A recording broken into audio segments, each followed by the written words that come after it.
Right, well, good afternoon, and welcome to this forum debate on money and influence. I'm Ngaire Woods, Dean of the Blavatnik School of Government at Oxford University, and I'm delighted that we have with us here to debate the issues that come out of money and politics.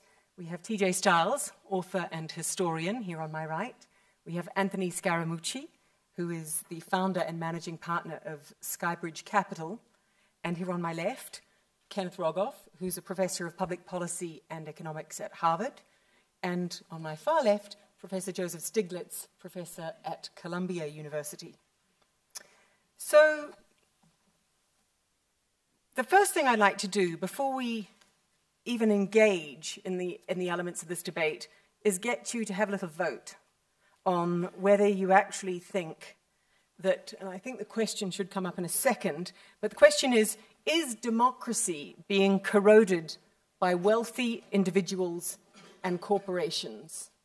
So you've got a little machine next to you, and you can press, I think it's 1 for yes and 2 for no.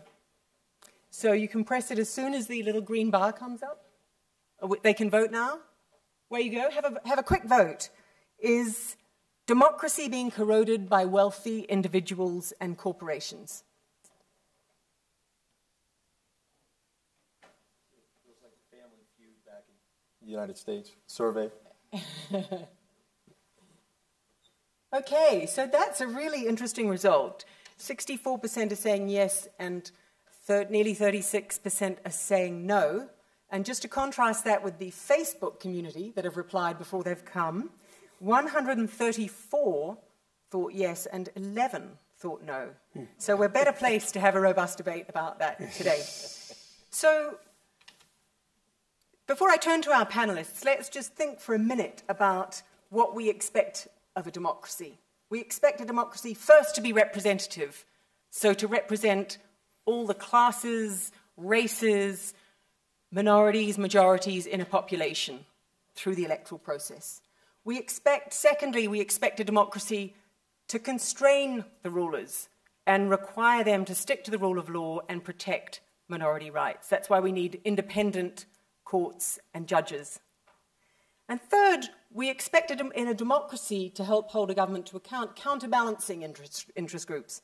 So yes, associations of companies on the one hand, labor unions, associations of workers, other kinds of interest groups, counterbalancing one another. And finally, we expect a free and well-informed commentary, whether it's Twitter, blogs, newspapers, the media. These are things that hold a democracy honest and accountable. So the question we're looking at today is, when inequality rises in a society, what happens to those four? Does a more unequal society mean that the wealthy can simply buy the representation that they want? Does it mean that they can buy top lawyers and always win in the courts? Does it mean that they can fund interest groups that pursue just their interests? Does it mean that they can buy the media, buy the television stations, buy the newspapers, and just control the debate through that means? Or is rising inequality creating a new plutocracy that is investing in all of these things and actually strengthening democracy by bringing more force to a plurality of debate in all those realms? That's what we're here to debate today. And I'd like to start by turning to Anthony Scaramucci. What do you think, Anthony? Do you think that it is possible that money politics is actually strengthening democracy? And I'd say, today we will be focusing quite a lot of our panelists on America. That's where each of the panelists is working and commenting for the most part. But I'm going to be calling on you regularly. So I want you to really prepare your comments to make sure that the debate also takes the points made by our panelists to the different parts of the world that you're from. So, Anthony. Well, just to draw some historical context, in the founding of the nation, we've always had money involved in politics in one shape, way, or another. And so I can remember John F. Kennedy making the remark at a press conference when they said that your dad is going to buy the election, the 1960 presidency, and the president quipped that, yeah, he's going to certainly try to do that, but he's a tightwad. He's not going to pay for one more vote that I need. and it sort of softened the issue for President Kennedy. His father said that he was going to sell him like soap flakes to the people of the United States. And if people remember the election in 1960, it was a very, very close race. I think he won only by 100,000 votes. Flash forward 50 years after the Citizens United Supreme Court case, I think the court has decided, at least the majority of the justices, that the money can be an effective bullhorn for people. Now, it's my belief that the entrepreneurs in our society, the political entrepreneurs, against that. There's no doubt that there is some corrosive effect, but sometimes when there is a corrosive effect, you get a reaction that is quite positive. And I think you see that in social media, you see that in Twitter, and my prediction is that both sides, at least in our country, will figure out ways to raise enough capital for each other to get their ideas out. And just one last point, the Republicans spent $1 billion+ in a number of different elections, and tons of PAC money was spent in the United States in 2012. And I will tell you, I think it was a very little effect on the overall election there. You had a very successful hedge fund. It's a flourishing sector in the United States. What's the most effective way that you inform and influence government policy in the United States to make sure that your sector flourishes? Well, to be completely candid, I am less interested in the flourishing of my sector and more interested in the flourishing of the society, because at the end of the day, if you're putting the people first, good things happen in a society. And so my thing is, and I'll give my voting history so people can understand, I went to law school with President Obama. I bundled for President Obama, and I voted for President Obama. In the second season, I bundled for Governor Romney. So I just want you to know that I'm an eclectic person. I describe myself as socially inclusive and fiscally responsible. See, notice I didn't use the word socially liberal and fiscally conservative, because I believe that those are labels and possibly pejoratives. And so what I've looked for is really in the person and in leadership. I voted for President Clinton twice. And if Mr. Clinton could run again in 2016, he would get my vote and certainly my support. So I'm really looking for the best people who are interested in serving the nation as opposed to themselves. So yesterday, Tom Friedman in a debate said, in the 1980s, the heads of big American corporations would go to Washington with well-prepared views on a whole range of issues: immigration, education, the big issues facing the nation. What's happening today is that they fly in their private jet, land it in Virginia, sneak in at 6 a.m., argue for the one amendment to a piece of legislation that directly affects their business, and go back and sneak back out before they're noticed and tweeted about. Does that ring true to you? Is that what is Washington, this place where one simply goes to protect one's own interest, or do you think you and your colleagues and other corporate heads in the United States are engaging in the public policy debate? I certainly think what you're saying is true. There's no question that there's an aspect of that. I'm getting older now, so I'm trying to be less cynical. I'm optimistic about reaching people. I think one of the things that President Obama did in the 2008 campaign is that he built an entire new base in the Democratic Party. And his message was something that people embraced. And if people will remember their political history, he was down 23% in the polls, and Mrs. Clinton was up $24 million in the fundraising. And he managed to figure out a way through great political entrepreneurship to change that. And you're right. Listen, we spend $5.5 billion in lobbying in the United States. And is there any reason why? There's a lot of corporations that are feeding off the trough of our government. People sometimes call that crony capitalism. I can only speak for myself and some of my friends that in terms of the way we have tried to support things. For myself, I'm committed to the lesbian and gay marriage movement and lesbian equality. That rings totally against the Republican Party, even though I'm a registered Republican. Okay. Well, I'm going to now bring it to thank you, and I'm going to bring it to TJ Stiles. TJ's a historian, and you've traced the role of money in politics. And I just wondered, is the role of big money in politics, has it changed in the last couple of decades? Well, yes, I think so. In a market economy such as in the United States and much of the world, the engine of growth and of prosperity is also the engine of inequality. And so there is an inherent danger that's wrapped up in our very success, and that is the corporation. So the corporation is something that has wielded enormous influence and power, and at times it has grown to great extremes in American history and then been constrained. Now, what is the balance against the accumulation of great wealth and of great power in these private, unelected, in a political sense, irresponsible, not morally, but not responsible to the electorate, irresponsible organizations? It is a strong cultural centers of criticism that we need to have. We need to have great wealth, and we need to have the critics of great wealth. And part of the reason is that no one exactly knows what regulations, what constraints are going to make sense 10 or 20 years from now. As I look at history, I see that the debate over the economy, the way we even conceptualize things like the corporation, securities, equality, these things change. So the only way to find our way forward is a marketplace of ideas.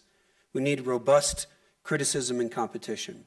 What concerns me about the present are two things. One is that the corporation, which continues to be an engine of growth, continues to be necessary, continues to produce wealthy individuals.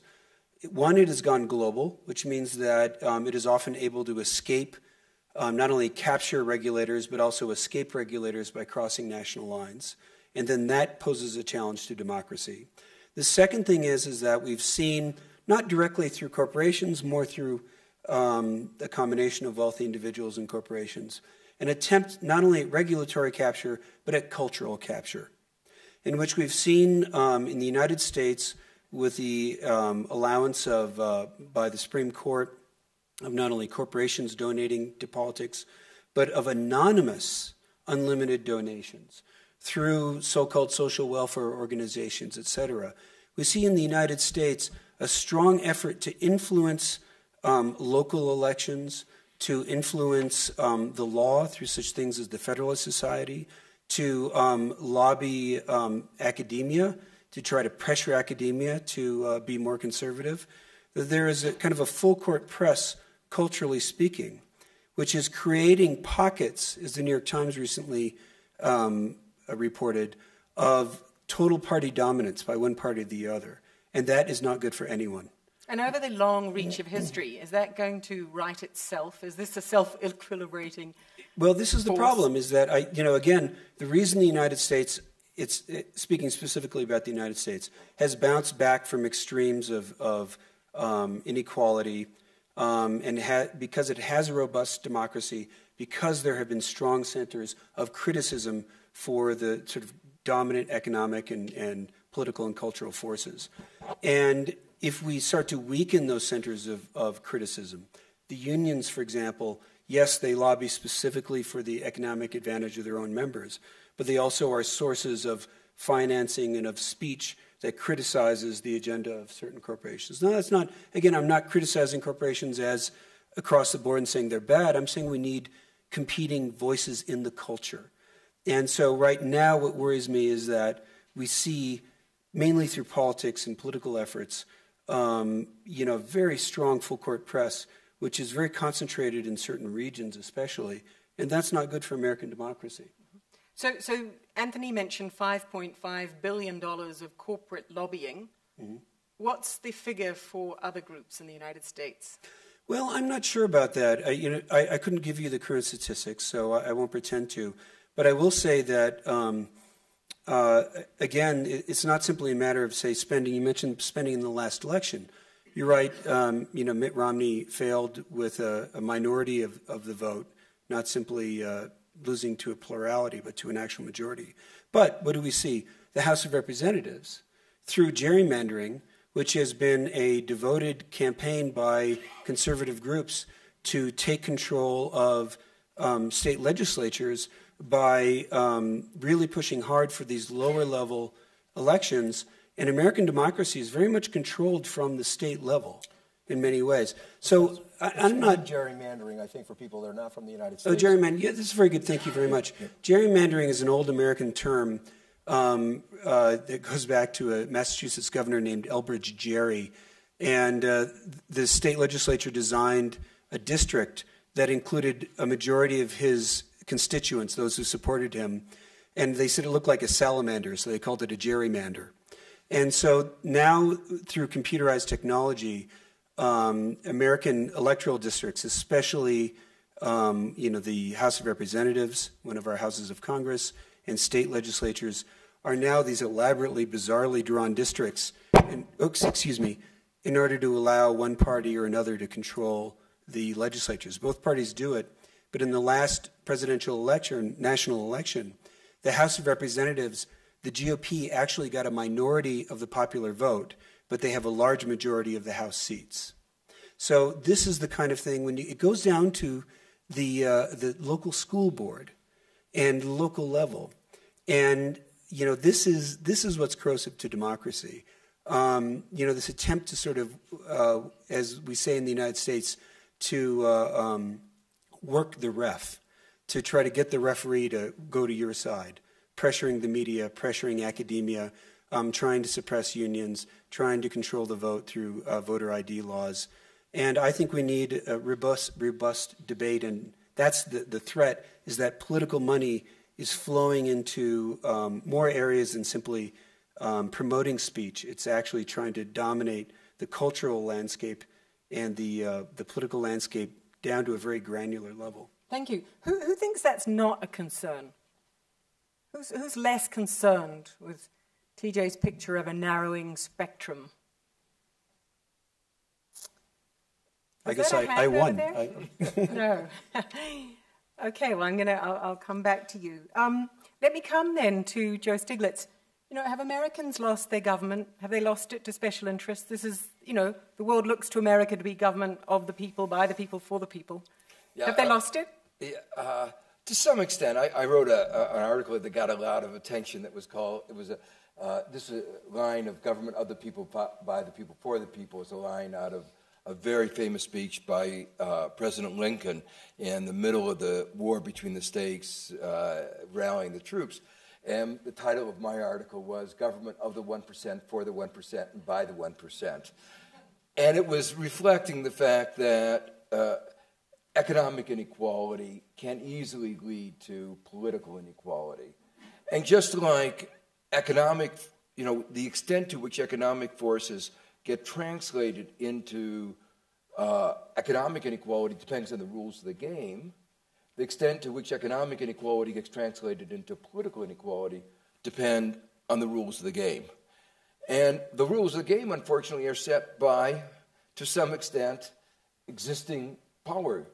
So the system can be one which basically results in the kind of underrepresentation of some groups and overrepresentation in terms of influence of other groups. And this is really, when you laid out the elements of what you called representative democracy, you say, are we losing it? On all four of those categories, I was going to say yes, yes, yes, and yes, we are losing it. Give us an example, Joe. I was going to begin with the most important one that all of us would talk about is representation. Are all the voices being heard? Can everybody vote? Now, in the United States, we've had a history of attempts at disenfranchisement, for instance, not allowing people who are unemployed to work. It might sound strange, but there have been histories of that. You mean to vote? Of trying to disallow them the right to vote. The most recent initiatives in the United States are very much making it more difficult for people who are from certain parts of more likely to vote Democratic to vote. And so there have been really concerted efforts at what I would call disenfranchisement. But there's a broader sense, which is not, you might say, legal, but by making people feel that government is not representative, they say, why vote? So one of the interesting things, we talk about, pride in American democracy. In the last in the last congressional election, the 2010 election, the percentage of young people you would think are the people who have most at stake in making sure that our society works well. After all, people in the 70s don't have that much longer to live, but people in their 20s have a lot at stake. Only 20% of them voted. And overall, the percentage of the voting turnout in the United States is very low. And it's not only low, it's not randomly low. The poor people don't vote, and there's a concerted effort to make it more difficult for them to vote. Now, so one of the proposals that I think, and a lot of the money, we talk about money, goes to making sure that your supporters turn out to vote, and the other guys don't. So that's where a lot of the money goes. So one of the interesting reforms, the rules of the game that I think could make a difference is the Australia system where you're required to vote. And not everybody, even if you does vote, but their voter turnout is over 90%. And when you go to the poll, once you are at the poll, you're more likely to vote for what what's you're concerned with. There still is a problem of capture, of media capture, of distorted people's views, selling bad ideas. So I don't want to say that levels the playing field, and that was the fourth question you asked in terms of access to information, access. But that by itself is an important reform. Do you all think that's a good idea? Compulsory voting. How does that strike you? And you have to vote. Yeah, you have to vote. So, how many of you live in a country where you do have to vote? Okay, so do any of you hate being forced to vote or dislike it? That's all right for all of you. Okay, what about the rest of you? How do you think? What do you think about compulsory voting? Is there anyone that thinks that actually no, you should have the freedom to choose whether you vote or not? Yes, sir. Tell us. Yeah. I think if you take the average public company, about 75% of the shareholders vote. Mm-hmm. The others are happy with the administration. Mm-hmm. It doesn't strike me that it's necessary to go to vote for democracy to work. Mm-hmm. A lot of people are generally happy, mm-hmm. and I think further political agitation may not increase the pleasure and well-being of society. Thank you. And can I just make one more comment about that? But if you look at the satisfaction with the public process in the United States, the view of how well Congress is doing is about 8%. I think is what maybe it's 10%, but it's really not reflecting the reason they're not voting is they're saying, "Oh, what a wonderful group of congressmen we've elected." John McCain says that they're down to paid staff and family members as a form of approval. I think he's lost some of his family members, I think. I just want to take one more comment from the audience. Who else had a comment on compulsory voting? Yes. Follow up on Dr. Stiglitz's comment in that although 8% are dissatisfied with Congress, I think 80% are satisfied with their own Congress people, and that's why the same people keep getting reelected to Congress. Right. So surveys are tricky things, aren't they? Well, there's a sense of futility, both. I mean, there's, shareholders in the United States are not known for particularly having a lot of influence in the way corporations are managed. Certainly, most Americans feel as if they have very little voice in the way the government's run. Now, that's it doesn't have to be so, but that's sort of a general perception, I think. Great. Ken, what do you think? Is rising inequality rotting the heart of American politics? Well, I don't think there's any doubt that globalization and technology are the driving forces behind why inequality is rising. You're seeing it all over the world. And I think that's something that governments are going to have to adjust to, societies are going to have to adjust to. I personally believe, and I think it's probably true for the stability of the system, government policy should mitigate the effects of this big change that technology and globalization is achieving and not exacerbate them. And I think, there's a broad range of issues we could look at, but I particularly focus not at the 1%, but the 0.01%, where, huge pools of wealth are passed across generations with basically no taxation. The average tax rate paid is much lower than if you just move a little bit further down. And it's hard to believe that, that doesn't have something to do with political influence. And I'm a great believer in innovation and entrepreneurship. It is very hard to believe that you need quite the extremes that we have. I can well imagine if things go on their current course as they might, Davos will soon be feasting the first $200 billion man or woman, and maybe even in my lifetime, if there's a little bit of inflation too, we'll see the first $1 trillion man or woman. And I just, I think it's corrosive. I think it's not just about income, it's also about education, many other things associated around that. But I have to say that I surveyed the political economy literature. I talked to my political science friends, and maybe some of you are there. And of course, it's actually quite complicated to prove that, what I just said. Mm-hmm. It's very nuanced. They're both sides.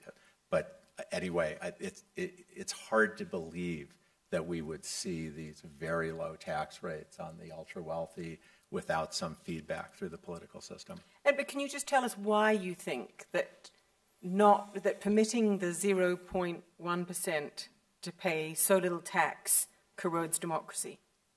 Oh, I think it's happening because they have power and political power, and it's reinforcing. And so, of course, the worst thing, I think the single most important thing in the United States is a sense that there's social mobility, a sense that, after a couple of generations, everyone has a chance. And there's just, a lot of concern that's not as much the case anymore. Mm-hmm. So what would the solution to that be? Do you think just... Well, I don't, it's not simple, but I think for sure, having a different tax system, I might scrap ours entirely if I had a choice. And I think even having a flat tax with a very high deductible and maybe some negative transfer, for the very low income would actually be a lot more egalitarian effectively than the one we have. Education is just incredibly important. That's a big piece of where the inequalities passed from one generation to another. And I would absolutely say broaden education to say in all forms. My mother was a librarian, and she used to complain that the state legislature didn't understand that adults need education too. And we live in a world where people may need to change jobs 7 times, and having various forms, not just traditional ones, but new media and such is important. So those who... Globalization, technologies, creating massive inequality, that's what government should mitigate, and those benefiting the most from it should be helping governments to mitigate. At the very least, it shouldn't be exacerbating the situation, which is, I think, what I would say is the case. And but yeah, to me, it's not so simple. But my take is that if we're getting this sweeping change, which is by and large a good thing for the world, that the governments need to take steps to try to mitigate its effects. And I don't think this is a 1-year or 2-year thing. I don't need to tell this group that. This is likely to go on for decades. So we're drawing out of this debate some possible ways forward. In other words, ways that democracy in a way might defend itself. Joe's put to us that everybody voting is really important. One way forward on that is compulsory voting. There are many other ways that we could think about taking that forward. Ken is putting to us that you've got to have governments that can mitigate the effects of inequality, and he's pointing to taxation as a way forward. Anthony, you've talked about the positive role that corporations can play and wealthy individuals in fostering a well-informed debate, but you have sort of conceded that sometimes they're overdoing it and they're being too narrow in their interests. What's the solution to that? Is it to get corporations to vow that they will stop doing that? Is it to ban them from certain parts of the regulatory process? What to you is the way, not to constrain yourself, but to constrain those corporate actors that you think are really pushing it too far? Well, again, my personal opinion, but there's a symbiosis between the corporation and the elected official. Mm-hmm. And so down deep, they're sort of playing each other and they're giving each other what they want. And so at some point, it's about political leadership more than anything else, where we get some transcendental political leaders that will step forward and put the interests of the people ahead of that sort of re-election process and that cycle. And so the three things that I've always tried to champion is, one is equality, which is why I'm a big supporter of the civil rights cause for gays and lesbians. Two is the educational process that both professors are talking about. I'm the product of a public school education and a blue-collar family. Neither of my parents went to college, and yet I've experienced the social mobility of the American dream because of their push and their sacrifice. If we can get more corporations to think like that, to promote equality and diversity in their employment base, but to also help children in areas of the United States where, frankly, they can't get a good education. You know, Secretary Rice once said in a public speech, if you tell me the zip code of the child in the United States, I can tell you whether or not that child can get a good public school education. I think that's where the unfairness begins, and I think corporations have a social responsibility. One presidential candidate said that corporations were people too. I don't know if anybody remembers that remark. But if they are people, of course I don't think they are, but if they are, they have a social responsibility, and they need to have more of a social conscience to promote this sort of egalitarianism. But is it right that hedge funds can pump billions into political campaigns? Can they buy their favorite candidates? Or should there be limits on that? Well, you know, unfortunately, there aren't limits on that. If you're asking my personal opinion, I think there should be limits on that. But what I've learned about the real world is I don't live in a normative world. I live in a world of is, not the world of ought. And so I have to deal with the world the way it is.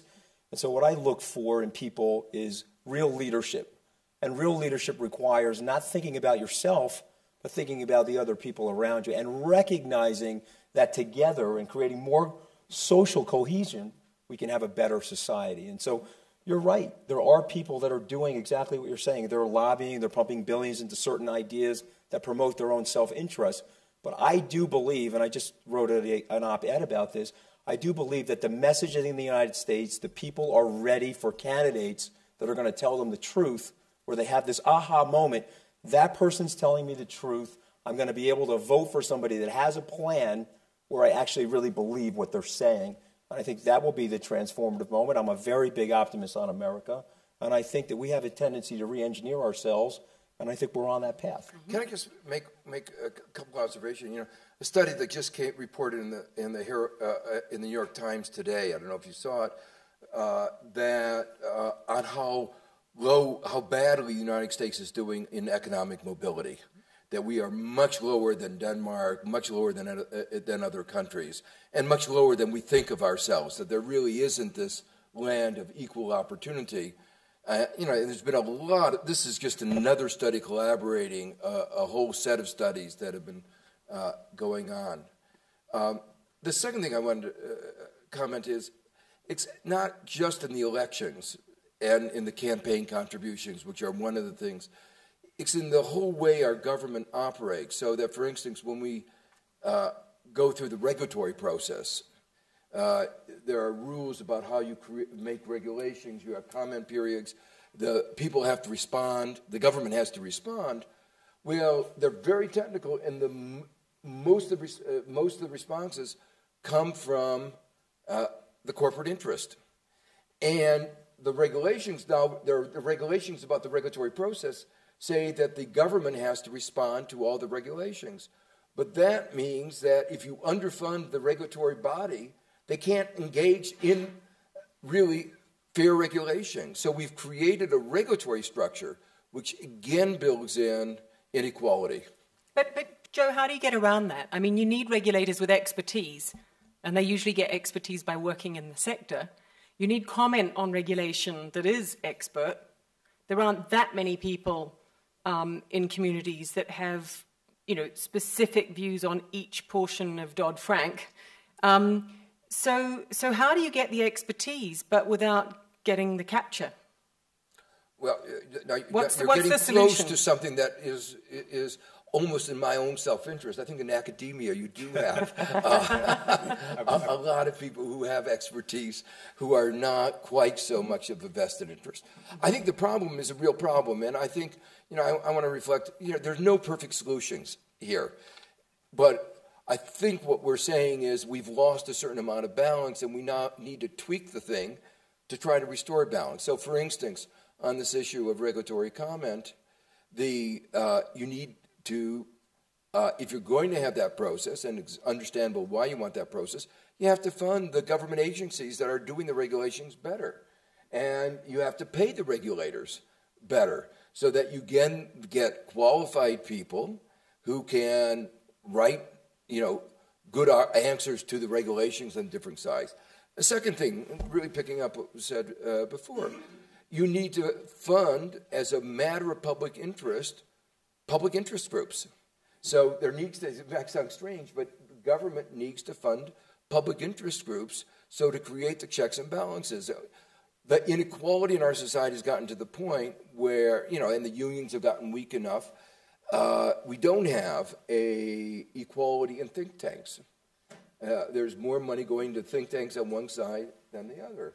Ken, you were going to speak on that point, or let me first pick up on the general issue of regulation. I mean, another, I think, very important element of inequality in the United States people don't often think about comes when you look at statistics on obesity. Of course, there are people who don't have enough to eat, but by far the larger problem between the lower middle class and, say, the upper middle class is diet and education about diet. It's a staggering problem. We think at this group, when people are talking about lobbying, they're thinking about big finance, but big food lobbies in this regulatory process for a lot of processed foods and the way advertising is done for children. And this isn't a little thing. This is affecting their quality of life for their whole life. This is affecting life expectancy. Our healthcare system. Well, I was going to come back to balance this by saying, I think it's also true that sometimes it's hard to measure inequality of consumption. It's a little harder because I think medical care is an example where there are innovations that come that the very wealthy have access to, but those innovations get passed through at very low prices 10 years later, and there are many, 15 years later, there are many examples of that, particularly with drugs, but many other things. I think this is an example where that's not true, that there are lifetime effects. And then I did want to pick up on the public education. I mean, to me, this is just a frightening aspect of our society that we don't have ways to fund information for the public. There are many people from the media here keenly aware of how, the whole process is broken down. And I see very important role for having the government provide public education.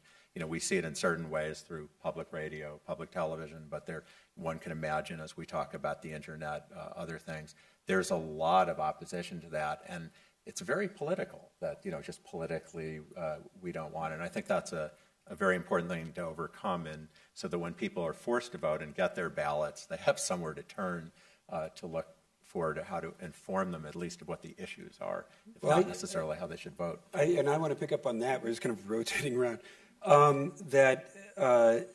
It's exactly the problem, first of all, of, we have insufficient funding, even a suspicion in many quarters of some of the sources of criticism that stand outside of economic interests. Public media, for example, public interest groups, academia, which sometimes the funding is threatened because there's a criticism from the right that there's too many left-wing professors, so we don't want to give a lot of money to public universities. There is, the Republican Party and the Democratic Party both have their strengths and weaknesses, but we see currently, again, partially or largely due to gerrymandering and a very ardent ideological campaign by well-funded groups. Now you see, especially in the Republican Party at the moment, not through any special lack of virtue, but through the structure of politics, you see that the debate is who is more extreme than the next person. So, basic things that Americans have always accepted as a basic responsibility of government, such as public education, which is a very old tradition in the United States. Now that has come under great attack, and where a lot of people say the solution to solving the problem in public education is to blame the poor and defund schools, or at least certain schools, as if somehow those schools will then get better with less money. That's the kind of ideological fervor which is exacerbating the problem. But TJ, part of what you were saying earlier is that we need a marketplace of ideas. Yes, that's right? true, yeah. So you can have extreme ideas so long as you've got a big marketplace where these ideas play out. But there has to be fair competition. And the problem is that if you have Representative X and his main concern in a narrowly gerrymandered district, there is no competitive politics except for with the most extreme version. In the United States, there's this term called being primaried, where a more ideological candidate will challenge you in a primary election before the general election if you do not hew to the most ideologically pure line. And so this creates a push toward the margin. And nobody votes in primary elections if it's exactly. That's exactly it. It's only the most ideologically motivated. So what's the solution to that then? What's the solution to this very narrow kind of just win the election and everything follows from that? Well, one solution is nonpartisan redistricting in the United States, where I think it's a very important idea where the district is not drawn on political lines; it's drawn on other factors by a nonpartisan panel.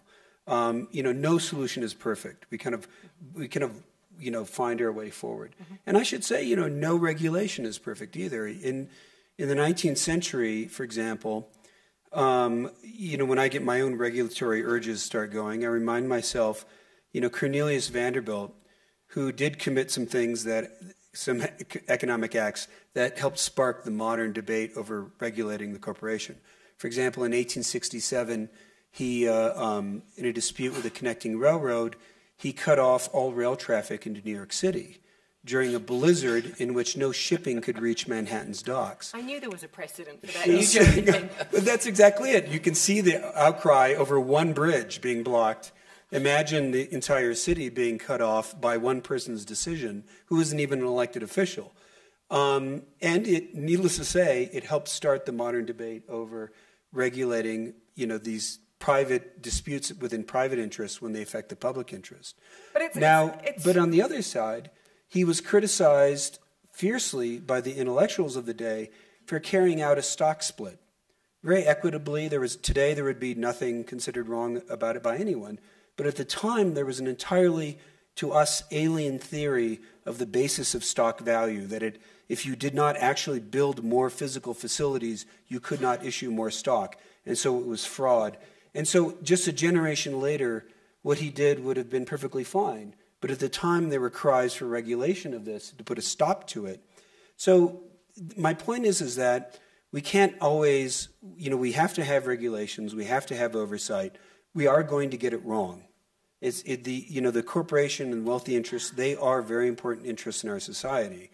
They have to play a role in this debate.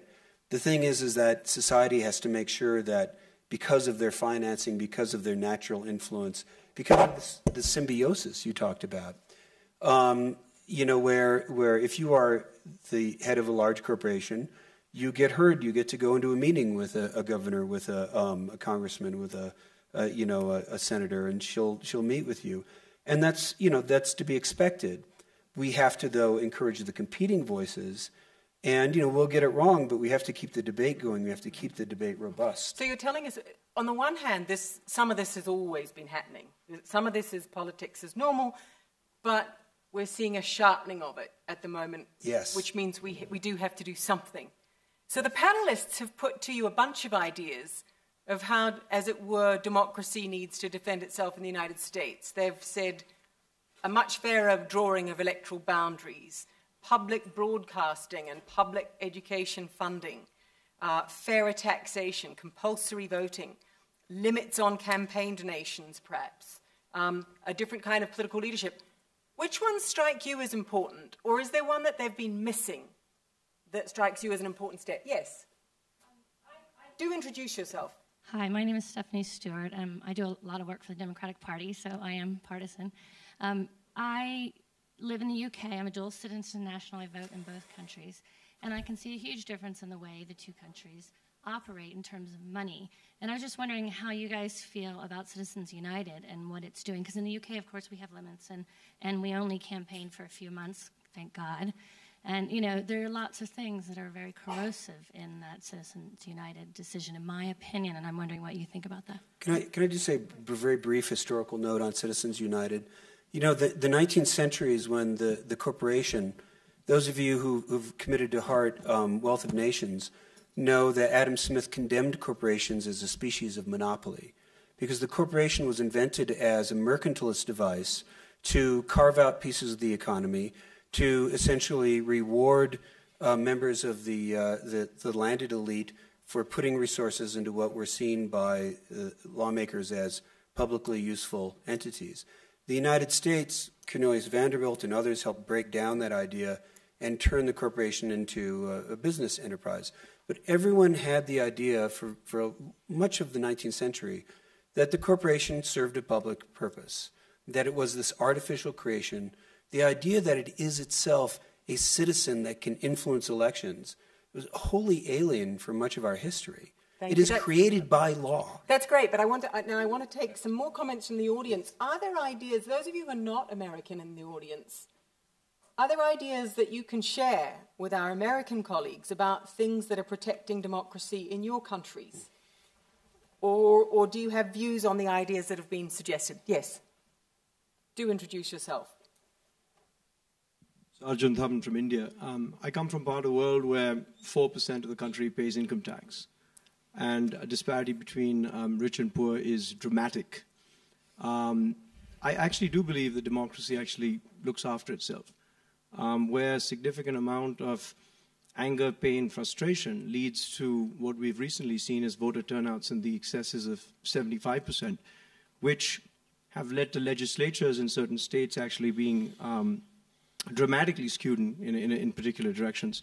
That's also led to urban centers where there has been that frustration that does grow. So really, if you actually have in our country a difference where 15 to 20 million people for the next 20 years are going to enter the workforce every year, and you don't create the kind of jobs that are necessary to make those people happy, political change is inevitable. It's not something that can be controlled by a handful of people through some of the things that you're describing. So your point is that you'll have a revolution unless you... Basically, yeah. Absolutely. Unless I think you do what? Unless you do what? Reformation, maybe not a revolution. I mean, I think the part of the context is, what are we talking about? We're talking about short-term, medium-term. I mean, if we're talking about 2 election cycles, I mean, okay, what's the big deal? I think you have to wait for people to get pissed off enough to excuse the French before they start to basically vote with their feet, regardless of how you draw up the constituencies. But you're saying that creating jobs is a precursor to doing any kind of democratic reform. It's one of the things. It's one of the many things. I mean, there's a lot of issues in India that go beyond the creation of just jobs, but you know that's a big deal today. Mm-hmm. And it's going to become a very big deal for the next 15 years. Mm-hmm. Can I so we've got 2 points that the audience are putting to us. One is the Citizens United case. You know, what happened? The second is, and I think it's a really important point, to protect democracy, do you work on jobs and inequality, or do you work on democratic processes? Which way would you go? Which one of those two would you work on first? Joe, you wanted to respond. Well, first, I want to say about Citizens United, it wasn't actually the worst of the ways by which money, the super PACs, one of the attempts that one of the states made to level the playing field was to say that if one candidate raised a lot more money than the other, then the state would try to offset that differential by trying to create a more level playing field. And the U.S. Supreme Court, this was in Arizona, declared that was unconstitutional, that you had a constitutional right to inequality in voice. I thought that was totally undermining what I view as a democratic processes. So in the United States, we have constitutional constraints that really are undermining our democracy. on this issue of one of the points I think you were making was that there's a self-correcting process over the longer run. And I guess I'm looking at this a little bit from maybe a jaundice of American perspective, and this may be an extreme. The South of the United States officially had democracy, but they were successfully disenfranchised, disempowered the African Americans, so that it was only as a result of intervention from the rest of the country that democracy was restored in the South of the United States. Now, you can have the same thing, and I see that same kind of pattern going on in other countries around the world. When you have enough inequality, the people who have, you can buy votes. You can persuade people that accept this little pittance, and you'll be better off. And meanwhile, let me keep the big pie. An example of that goes back really to what Ken was talking about.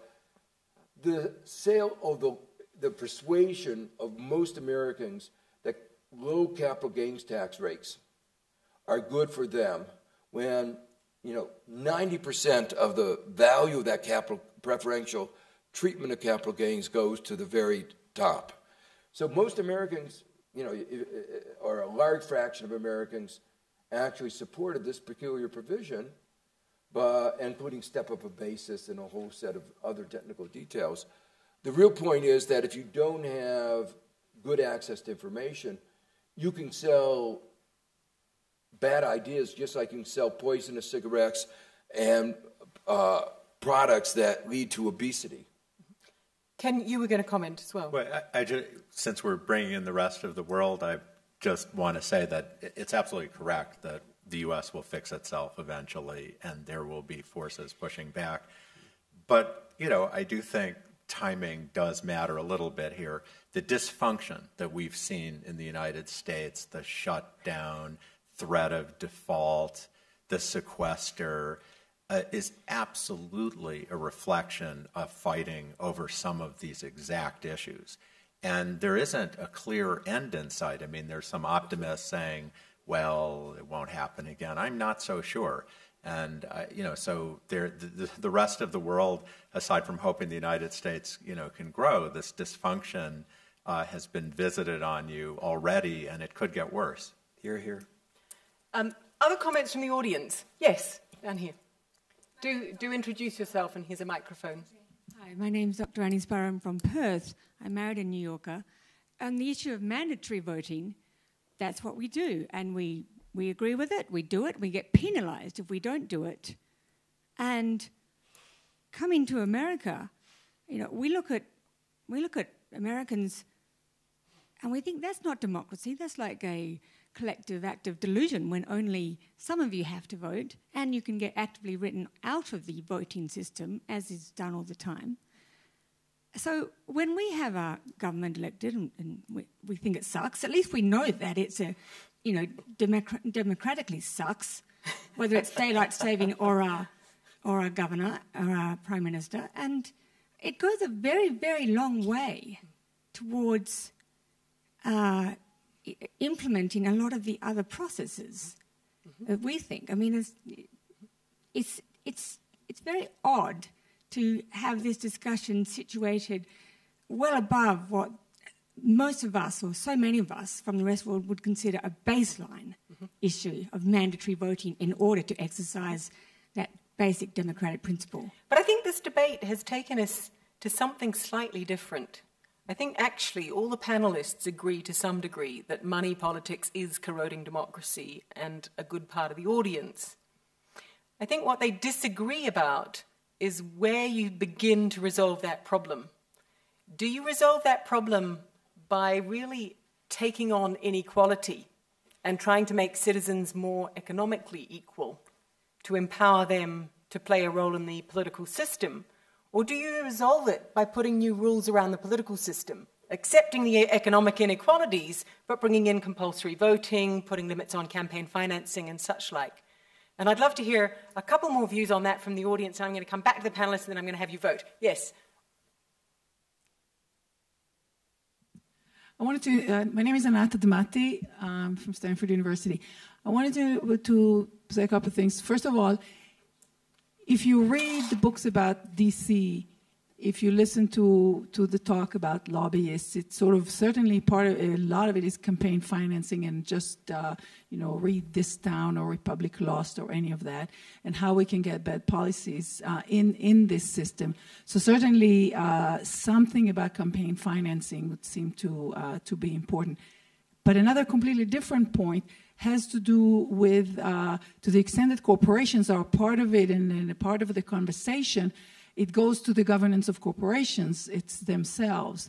And there, too, you have an issue of how corporations work and what shareholder value even means and who the shareholders are in this system with a lot of institutional investors involved and a sort of a system in which the diversified small investor pensioner is lost in the governance of corporations as well, because they're working for the shareholder is supposed to be a shareholder entirely invested there, which ends up again being the management.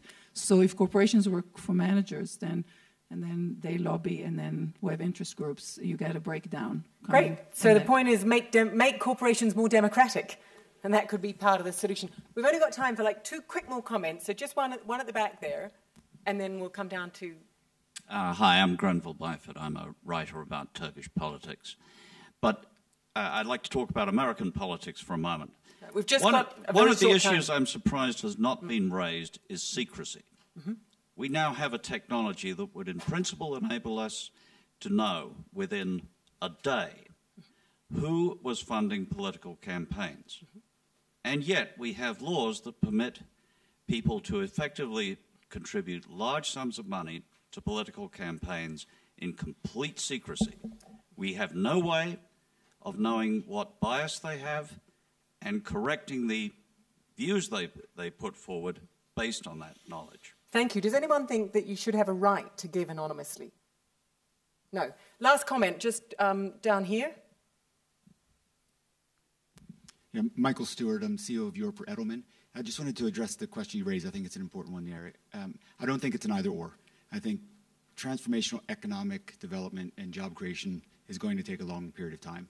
I think while that is playing out, there are fundamental changes that can be made to the political processes that support democracy that can both enable the longer-term economic transformation but get to empowerment of robust democracy. So I think, as many things in life, it's both. Thank you.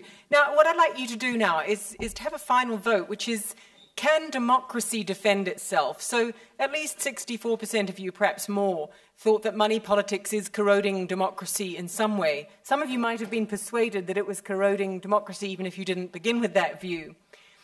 But we've had a discussion that's presented you with lots of ideas about how democracy can defend itself.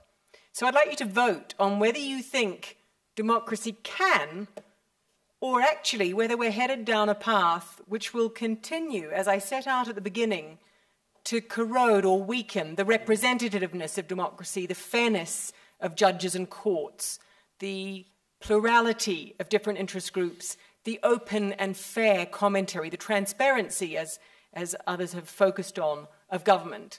So what do you think? I think actually we've got, the question is, can democracy defend itself? But it's slightly more, will democracy defend itself? It's what we're really asking you to vote on. So let's just have a look before we close at what you think.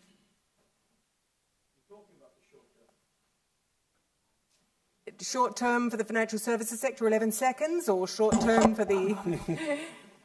Well, there's a very optimistic view. Democracy can defend itself. We should have asked you, will democracy defend itself? But I'm sure it's got lots of defenders in this room.